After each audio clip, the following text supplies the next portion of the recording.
Shadow the Hedgehog has been a fan favorite for years. He's always been a side character in recent years, but when he gets enough attention, he's genuinely a good character. When he doesn't get a game. Shadow's first game was so controversial back in 2005 that later on he just kinda left the spotlight and became a DLC icon. However, one game in almost 20 years has redeemed Shadow and has fully proven that Sega learned their ways from their first attempt. And I'm of course talking about Sonic X Shadow Generations. So today, we're going to look at what makes each of these two games incredible. And if you want to check out the Sonic Generations video, then go check that out. But without further ado, let's get started.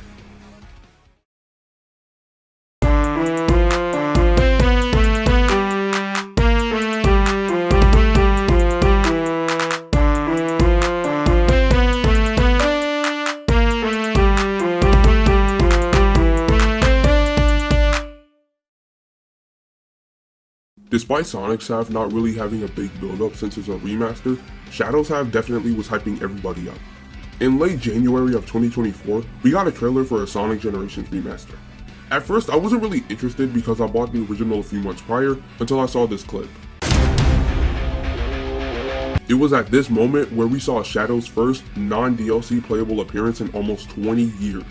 After this moment, fans were actually excited about a Sonic game, and since that day, 2024 was marked the year of Shadow.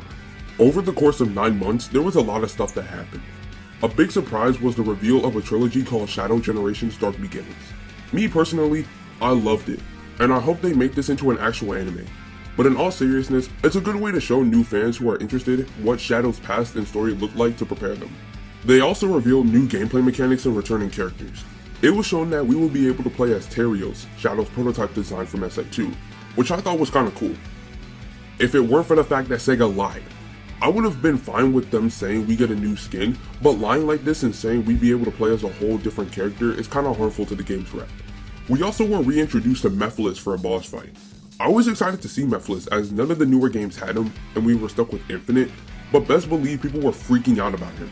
We also got a chance to play early at the 2024 Summer Games Fest. I mean, I couldn't, but I can tell you that people were definitely excited. I don't think I've ever seen the Sonic community show more interest and respect for a new game than Shadow Generations.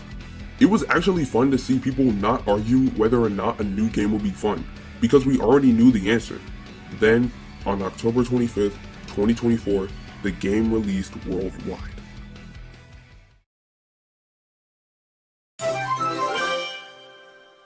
I was expecting a more serious tone and more thought out writing because of how dark Shadow can get, and they did not disappoint.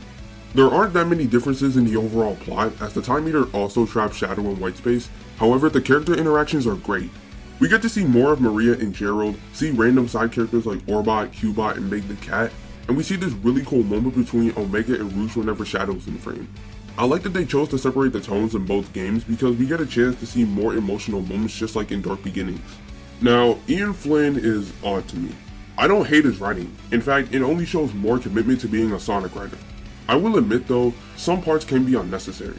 Like the Generations rewrite had no real point to get a rewrite of lines outside of the Eggman cutscene, but here, somehow, it's okay. I'm able to tolerate the references. Don't ask me how, I don't know. I like how in this scene with Sonic and Shadow resembling the rival fight, that they didn't try and make Shadow just this edgelord, but instead, like I said, he's given more impactful writing. In this scene, we hear this line. Well then, it'll be a date to die for. Then after Sonic beats Shadow, not only does he tell Rouge that he respects Sonic enough to fight on equal terms, but he tricks Sonic with the fake Chaos symbol and agrees to return it after his priorities are done with. This entire scene just shows how good Shadow is whenever he has good writing. Good job, Sonic team. I'm proud of you.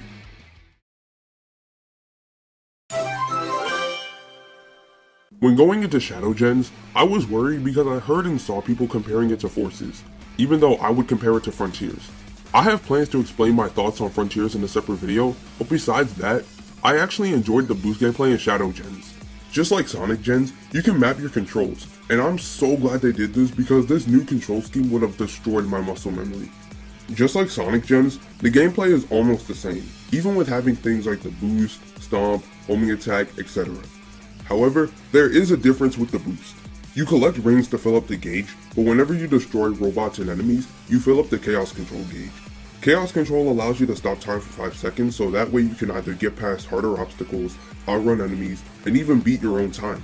Something like stopping time in a platformer has just been so cool to me, because it really helps you beat your own time. The skills in Sonic Gems do that too, but they're nowhere near as close as Chaos Control. Also, the main thing to separate Sonic and Shadows games are the new Doom powers. After clearing levels, you obtain new powers that can be useful in the next one. Shadow has 5 different abilities that can help him.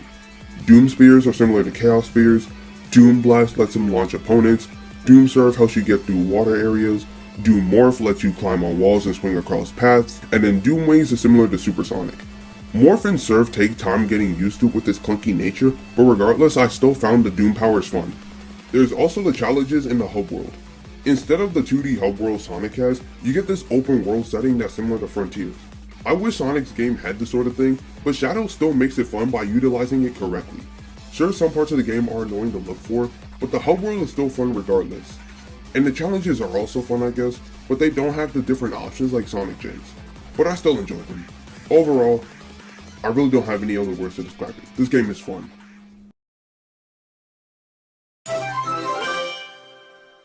Now, there are only 4 bosses in Shadow Generations, and I'm perfectly fine with this. The first fight is the Biolizard from Adventure 2, and for the first fight in the game, it does a great job without being too easy like Metal Sonic. You dodge different enemy balls and homing attack them in order to hit his target, throw Chaos Spears to avoid getting hit, and then end it all with an incredible cinematic. Then the next fight is Metal Overlord from Sonic Heroes. The first phase is using the Doom Surf to spin into random debris in the water in order to hit Metal. The second phase has you in a 2D side-scrolling section, and you have to spin into rockets and use the Chaos Spears to avoid getting hit by the walls. I'd say this fight is entertaining, but the last mini-boss is more exciting. The last fight before the actual boss fight is Mephiles. I was actually excited to play this boss because I saw this fight getting shown off the most. The fight is using the Doom Morph to avoid his attacks and mercenaries, and this fight is what made me like using it. Even though the fight is more interesting, I still can't get over how much I love Mephiles in this fight. The fact that he's aware that he's only here because of the plot is cool to me. I don't know why.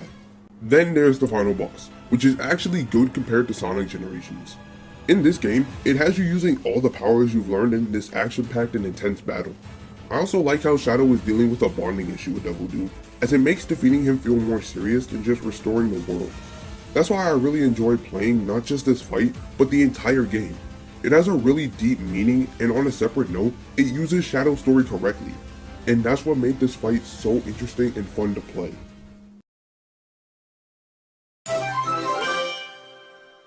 After 3D Sonic games like Frontiers and Forces, I was waiting for genuinely good level design, and this game has succeeded by a landslide.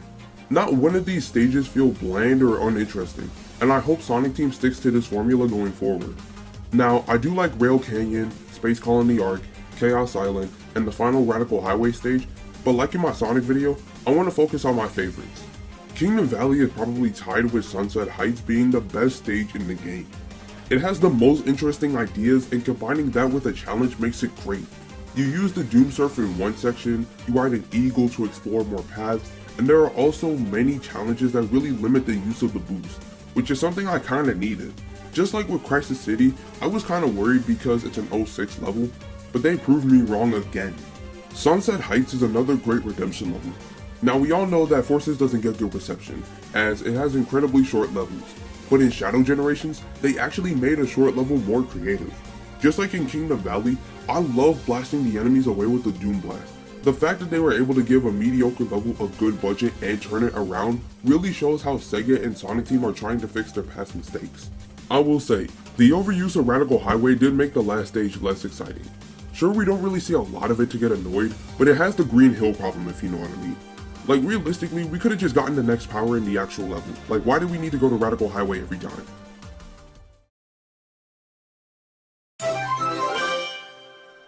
Come on, this should have been obvious. It's great. The animation in Shadow Generations is outstanding. Yeah, it's obviously an entire new game, so it's better polished than Sonic Gens, but it still feels nice to look at. Something I love about the animation is how they'll have straight up cinematic cutscenes mid-level, and it makes me wish Sonic's game had this. The music is only better. Before the release, we got teased up a bunch of soundtracks like Radical Highway, Space Colony Arc, and the more controversial Chaos Island, but even then, I could tell that the production was incredible. If you watch me, then you probably have heard the music in the background, and I would probably say that my favorite soundtrack is Space Colony Arc.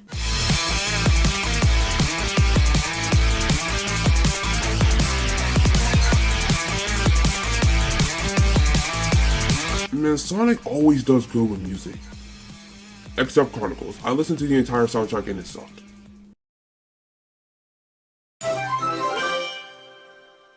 This section is mainly for what I don't like about the game. And honestly, I don't have any issues outside of first impressions.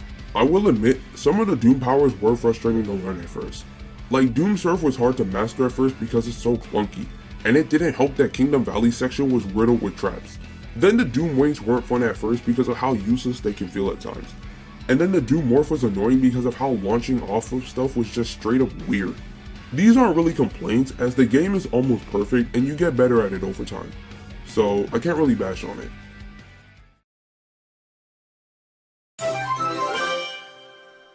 Sonic X Shadow Generations, after a month, has been getting nothing but positivity. For the first time in a while, Metacritic and IGN have done something fans thought was impossible. They gave it a good score. And even when it was first released, people were saying it's a better remaster than Mario 3D World. And just think about that for a second. People are saying for the first time in a while, Sonic has the advantage over Mario. If that's not improvement and impressive, then I don't know what is. But my rating for the game might end up as a 9.5 out of 10. A great game that deserves to be played. There are some issues, but just like Sonic Generations, those can go avoided. Listen, if you can get this game anywhere, I highly recommend it. It's a great remaster of an already good game and gives a faithful representation to a fan favorite. Even if you're not a Sonic fan, I want you to pick this game up sometime, just to see what you think of Sonic's state right now. And with the success, I hope Sega listens to the fans and keep this in mind for the next game. But anyways, I'm gonna end it right here. Do you love Shadow Generations? And with that, Zazaz out.